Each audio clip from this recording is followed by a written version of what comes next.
وقالوا هذه أنعام وحرث حجر لا يطعمها إلا من نشاء بزعمهم وأنعام حرمت ظهورها وأنعام لا يذكرون اسم الله عليها افتراء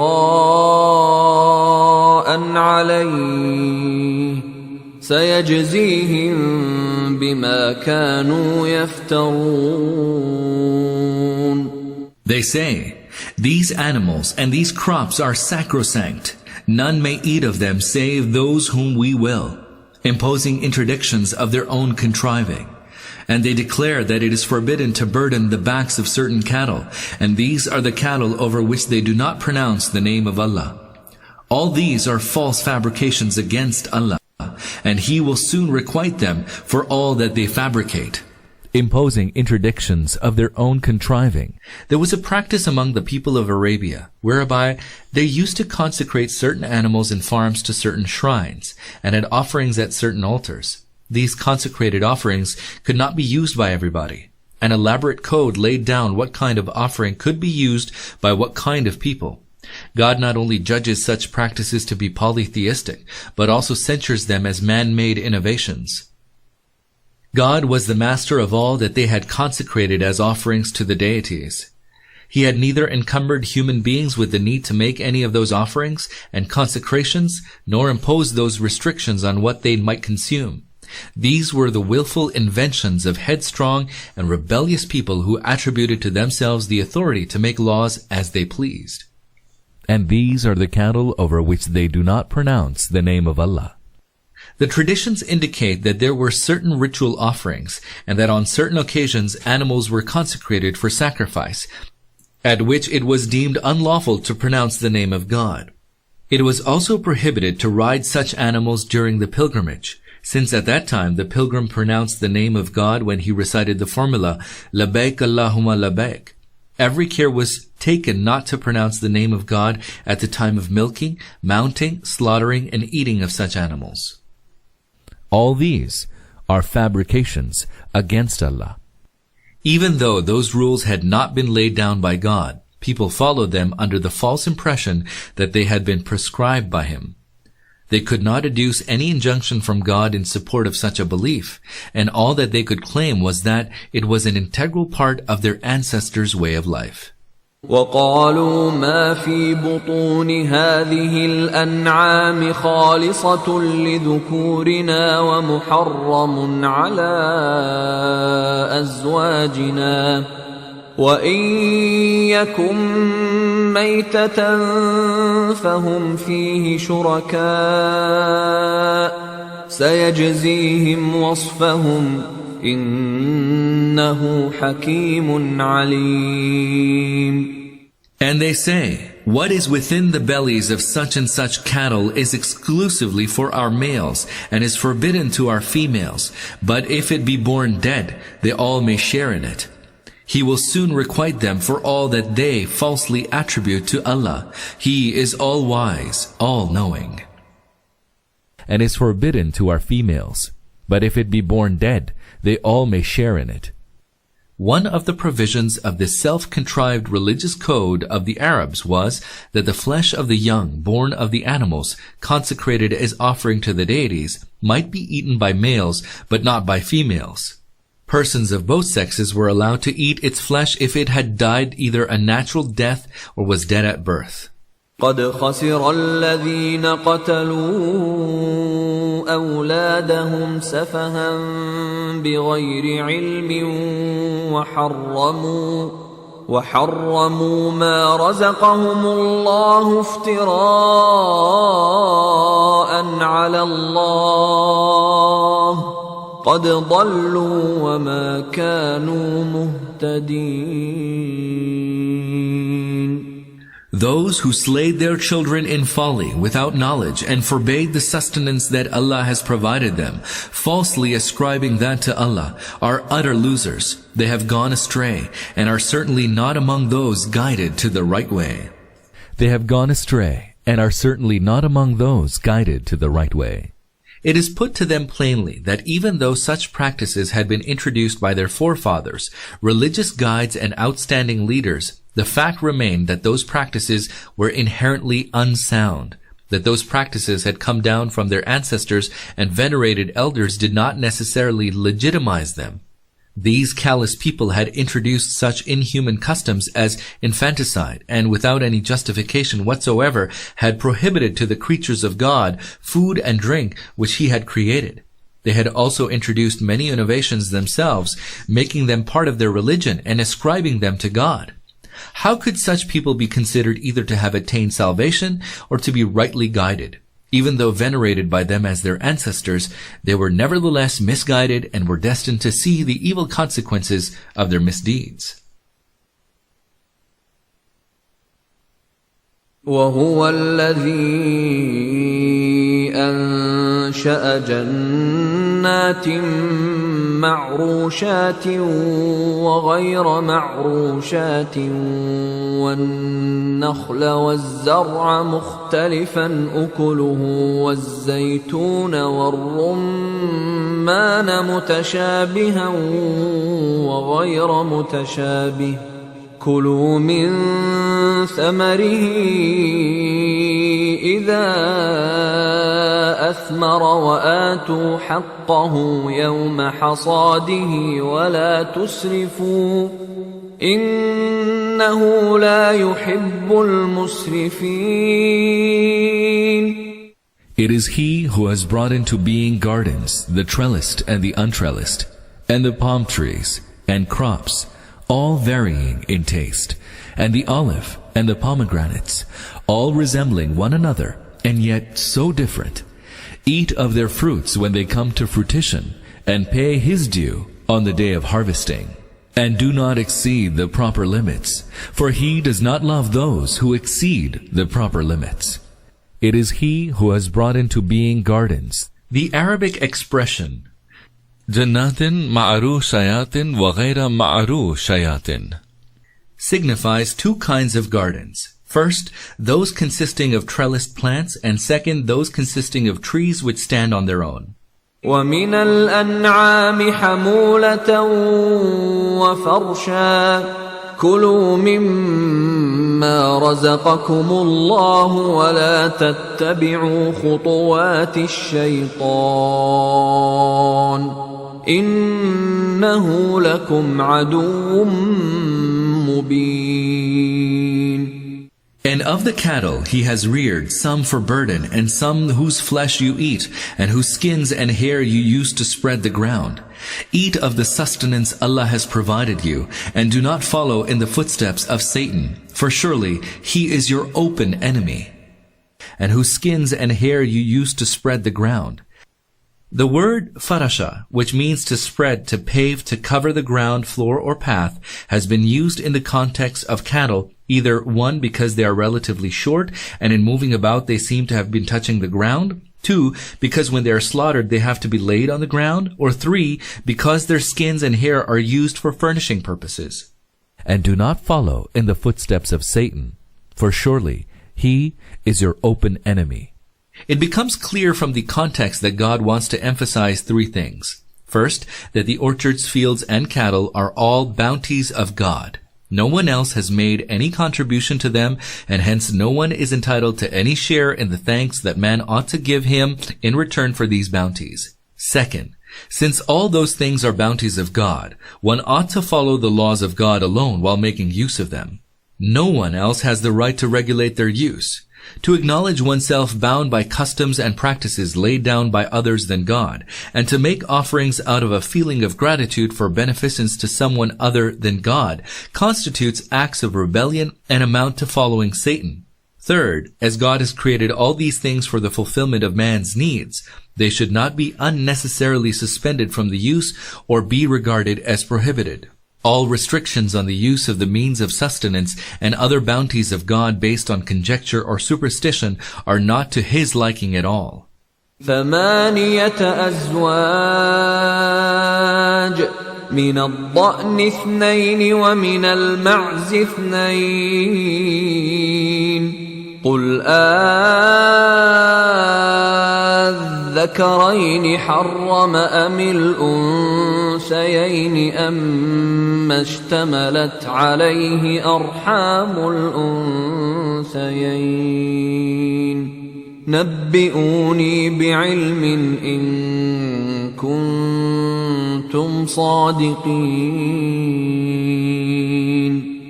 These are 8 couples, 2 of sheep, 2 of goats. Now ask them, is it either the 2 males that Allah has forbidden, or the 2 females, or what the wombs of the 2 females may contain? Tell me about this on the basis of sure knowledge if you speak the truth. Tell me about this on the basis of sure knowledge if you speak the truth. That is, they should come forward with arguments based on sound, reliable knowledge, rather than the arguments which have no authority except that of ancestral tradition, conjecture, or superstition. وَمِنَ الْإِبِلِ 2 وَمِنَ الْبَقَرِ 2 قُلْ الذكرين حرم أم الأنثيين أما اشتملت عليه أرحام الأنثيين أم كنتم شهداء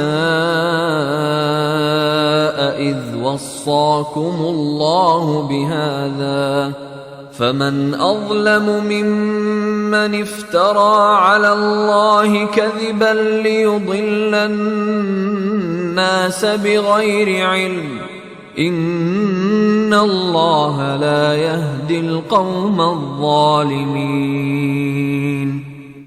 And likewise, of camels there are 2, and of oxen there are 2. Ask them, is it either the 2 males that he has forbidden, or the 2 females, or that which the wombs of the 2 females may contain? Or were you present when Allah enjoined this commandment upon you? Who then would be more unjust than he who fabricates a lie against Allah, that he might lead people astray without knowledge? Surely, Allah never guides such a wrongdoing folk. Is it either the 2 males that he has forbidden, or the 2 females, or that which the wombs of the 2 females may contain? Questions as to whether the male offspring is lawful and the female is unlawful are presented in some detail to show how unreasonable their superstitions are. That the male offspring of an animal should be considered lawful for eating, while the female be prohibited, or vice versa, and that an animal should itself be considered lawful, but not its offspring, is so manifestly unreasonable that common sense simply refuses to accept it, and no intelligent man can ever conceive such absurdities to have been sanctioned by God. Just as the superstitions in vogue among the Arabs were absurd, as the Quran stresses, likewise many other nations of the world follow even now irrational dietary restrictions and believe that food and drink become polluted merely by the touch of some other people. قُلْ لَا أَجِدُ فِي مَا أُوحِيَ إِلَيَّ مُحَرَّمًا عَلَى طَاعِمٍ يَطْعَمُهُ إِلَّا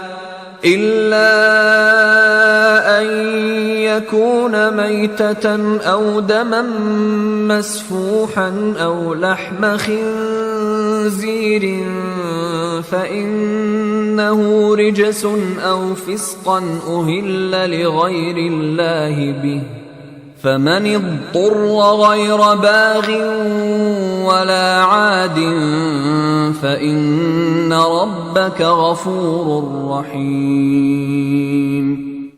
Tell them, O Muhammad, peace be upon him, I do not find in what has been revealed to me anything forbidden for anyone who wants to eat, unless it be carrion, outpoured blood, and the flesh of swine, all of which is unclean, or that which is profane, having been slaughtered in a name other than that of Allah.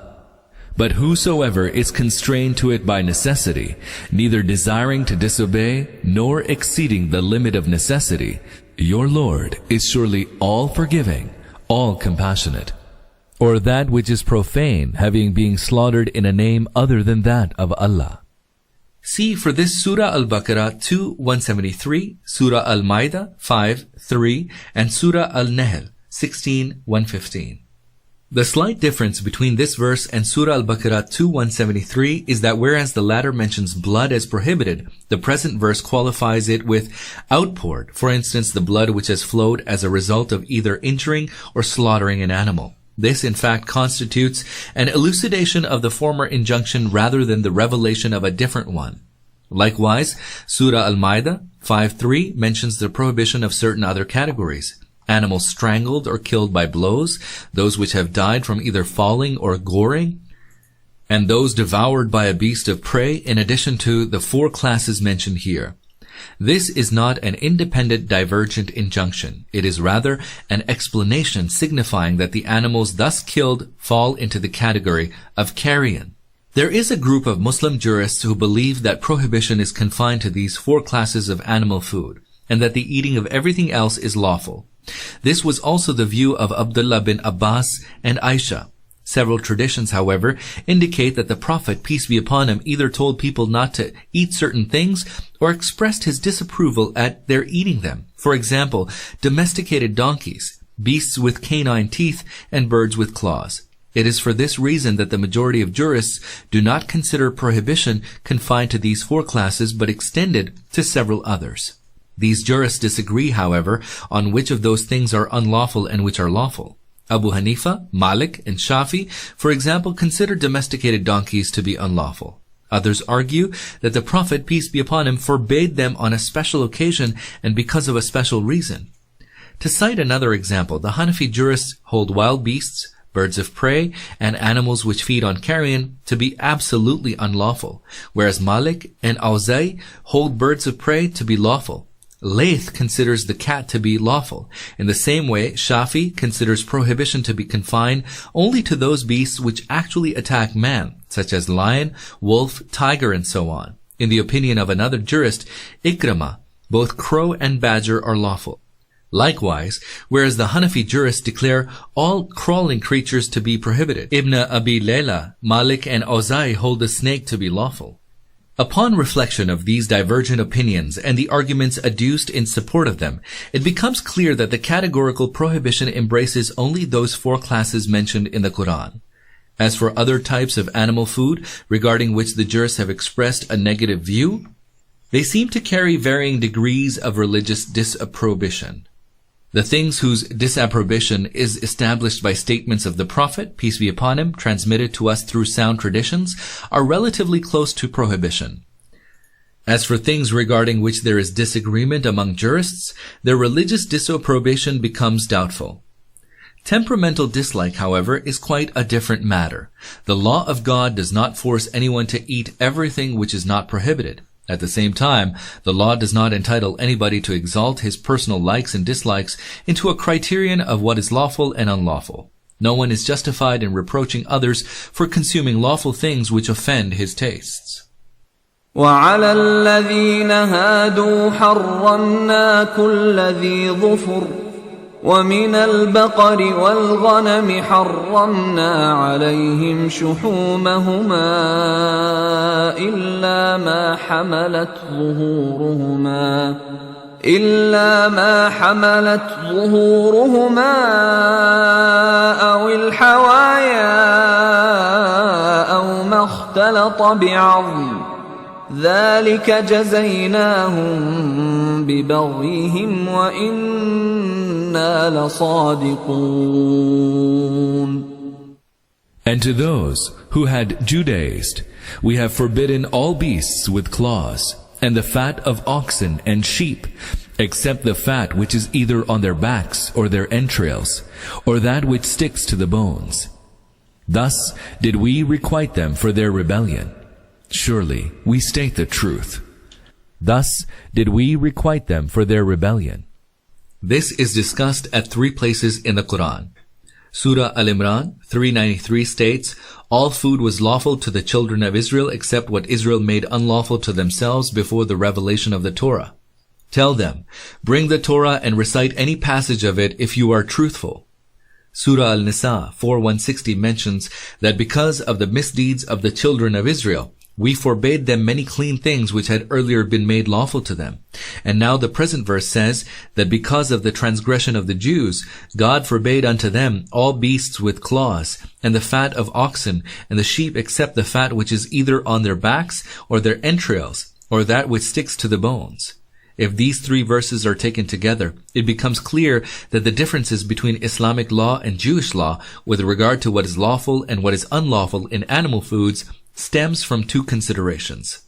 First, that several centuries before the revelation of the Torah, Israel, Jacob, peace be upon him, had given up the use of certain things, which his descendants also abstained from consuming. The result was that Jewish jurists considered them to be absolutely unlawful and recorded their prohibition in the Torah.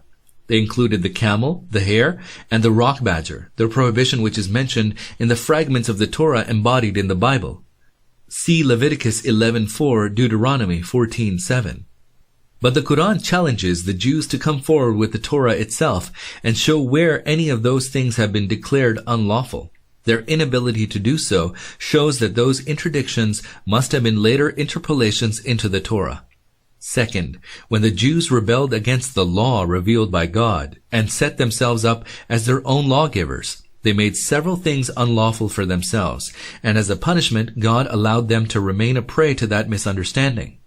These include birds with claws such as the ostrich, seagull, and water hen, and also the fat of oxen and sheep. In the Bible, prohibitions of these kinds have been interpolated among the injunctions of the Torah. See Leviticus 3:17, 7:22-3, 11:16-18, Deuteronomy 14:14-16. But Surah Al-Nisa 4:160 shows that those things had not been made unlawful by the Torah itself. They had rather been prohibited after the time of Jesus, peace be upon him, and history bears witness to the fact that the present Jewish law was given a definitive formulation by the Jewish jurist Yehuda towards the end of the 2nd century of the Christian calendar. It might be asked, in view of what has been mentioned above, why the expression "we forbade for them" is employed in Surah Al-Nisa 4:160. The answer is that declaration through a prophet or a heavenly book is not God's only way of prohibiting. Another way is to allow fraudulent lawmakers and sham jurists to gain predominating influence upon God's rebels.